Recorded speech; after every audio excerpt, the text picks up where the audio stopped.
be mindful, we have different kinds of straps for different loads we need to use. Lightweight things, these straps from Harbor Freight and Home Depot are just fine, but you can tell just because of the thickness of them, they don't have a lot of strength. We've actually had these break. They also actually on sharp edges slice pretty easy.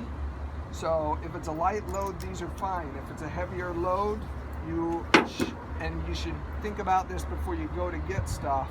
If you have a heavier load, you're going to want some heavier straps. We constantly do this. As you get straps, try and remember to put them back in the vehicle you got them in. We have gone through before and labeled them, and we have some bags they're supposed to be in. We want to try and keep them in those bags in the proper vehicles. The two trucks, obviously we keep the bigger straps and the heavier duty straps, but just keep that in mind. So these are fine for smaller loads like that. Our really big loads, and if we're hauling equipment, needs to be a heavy duty strap like this. Make sure that when you hook it on things, you have the right type of hook, or that you can hook it on something that it's not going to slide off and come off. We have a couple of these yellow ones like this and a couple of red ones like this. These honestly are probably my preferred straps. They're a lot thicker than these small ones, yet easy to handle still for most of our loads unless it's a piece of equipment. And they actually have because of the thicker strap, they have a pretty high rating. Now when you use these, they have these D-rings. Make sure you don't lose the D-ring on this end that can come all the way out. But if you use that D-ring properly, that's how you use it right there. It hooks back on itself around different things. So you can do that up top or wherever. If you've got to come down lower, then obviously you can just use the hook around a straight edge like that. But if you don't have that, and a lot of our trailers, like on that trailer right there, this one doesn't. There's a bar so you can come down and you would go around that bar and hook back on itself, is the intent. It's better to hook on that bar down lower than it is on that lip on the top, honestly. So both ends have that, and that just allows you to be able to tie back on itself.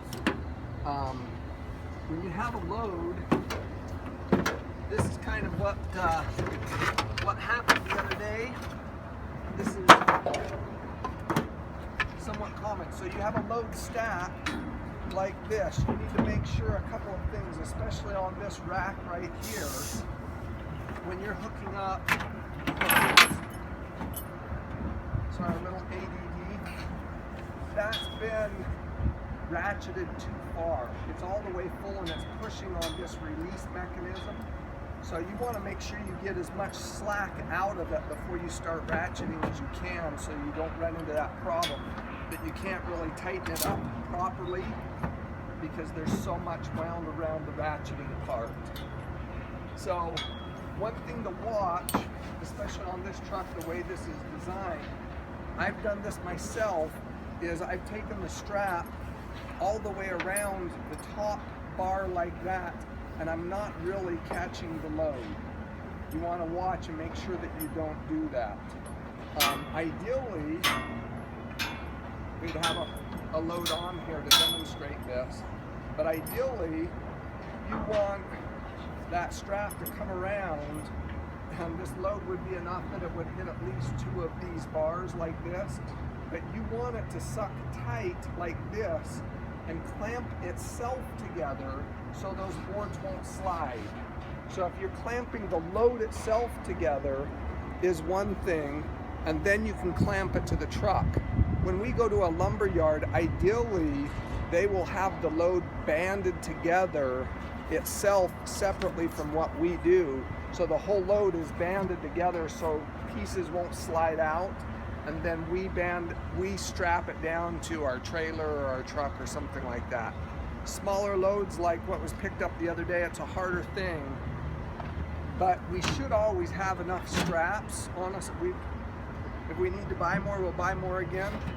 Even taking one of these smaller ones and banding the load together first with one of the lighter straps just tight so that there's that friction so they can't slide when we stop or accelerate, and then use another strap to bind it to the vehicle itself.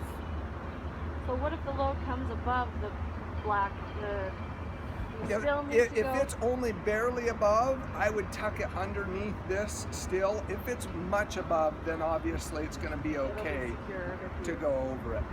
So ideally what we want to do is at least on like a third of the front of this pewter truck, we actually want to put a hinge type plate. So it would be like this, so we can flip it up and that would act as a stop. And so smaller loads like what we had, we can actually put them in front of that stop plate and strap it. So if there were any problem, it would hit that stop plate. We do like that we can run longer things sometimes, and so that's the idea of the hinge plate, that it would be able to slide down. But a smaller load, we would be able to kick that up and keep it stopped. So that's kind of a little bit of the thought. The other thing is, if you have a pretty good size load on the rack, I try and not send you guys to get a lot just on the rack. It's better to haul it on the trailer. You look at the back corner of the truck here, it actually broke the welds. We picked up a load once and they loaded it all on one side of the truck, and it weighted it so much it tore the welds of the bed apart. So if you have a pretty good load, make sure you spread it across the whole rack. The other thing is always just take it a little bit easier. I mean, we talked about that, and I think that's why you were okay, is because even though you had to slam on the brakes, I feel very comfortable that you gave yourself enough distance between them. That's what saved us from having some kind of problem. So just always remember that when you're hauling something.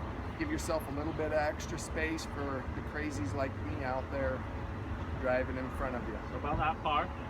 Yeah, at least a good 6 inches. Any other questions about strapping? These, if you only have a small amount, it's honestly not ideal to strap to this clear up here. I have some more clips, and again, let's have Jim remind me that we can weld them down here so you have something good right here. It's a little deep.